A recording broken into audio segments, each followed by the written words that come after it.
চাঁদেরও কলঙ্ক আছে। বাংলাদেশ ক্রিকেটে সাকিব আল হাসানকে চাঁদ ধরা হয়, তার গায়েও কলঙ্ক লাগতে শুরু করেছে। এবারে টি-20 বিশ্বকাপে সময়টা ভালো যাচ্ছে না মিস্টার অলরাউন্ডারের। শ্রীলঙ্কা ও দক্ষিণ আফ্রিকার বিপক্ষে ব্যাটিং কিংবা বোলিং কোনো বিভাগেই জ্বলে উঠতে পারেনি। চারদিক থেকে ধেয়ে আসছে সমালোচনা। এর মাঝেই অলরাউন্ডার র্যাঙ্কিংয়ে শীর্ষস্থান হারিয়েছেন তিনি, নেমে গেছেন 5 নম্বরে।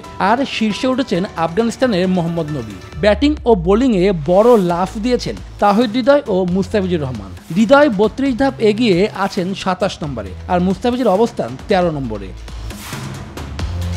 ক্রিকেটের সংক্ষিপ্ত ফরম্যাটের বিশ্বকাপে টানা 2 ম্যাচ হারায় পাকিস্তান দলকে নিয়ে চলছে সমালোচনা। তবে সবচেয়ে বেশি সমালোচনার মুখে পড়তে হচ্ছে পাকিস্তানের অধিনায়ক বাবর আজমকে। এবার মুখ খুললেন পাকিস্তানের ক্রিকেটার আহমেদ শেহজাদ। পাকিস্তানের একটি টিভি চ্যানেলে বাবরের পারফরম্যান্সের কঠোর সমালোচনা করেছেন বিশ্বকাপ দলে জায়গা না পাওয়া ক্রিকেটার আহমেদ শেহজাদ। বলেন, বড় আসরে ভালো ব্যাটিং করতে পারেন না বাবর, তার গড়ও নিম্নমানের। অভিযোগ তোলেন বন্ধুদের নিয়ে এবারের বিশ্বকাপ দল গঠন করেছে সাবেক বিশ্ব চ্যাম্পিয়নরা।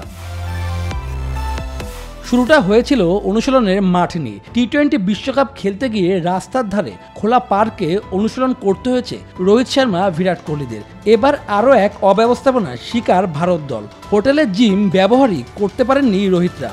লং আইল্যান্ডে একটি হোটেলে রয়েছেন ভারতীয় ক্রিকেটাররা। টিম ম্যানেজমেন্টের পক্ষ থেকে জানানো হয়েছে হোটেলের জিম ব্যবহার করার যোগ্য নয়, তাই ক্রিকেটাররা কাছের একটি জিমে সদস্যপদ নিয়েছেন। এই জিম আমেরিকার খুব বিখ্যাত।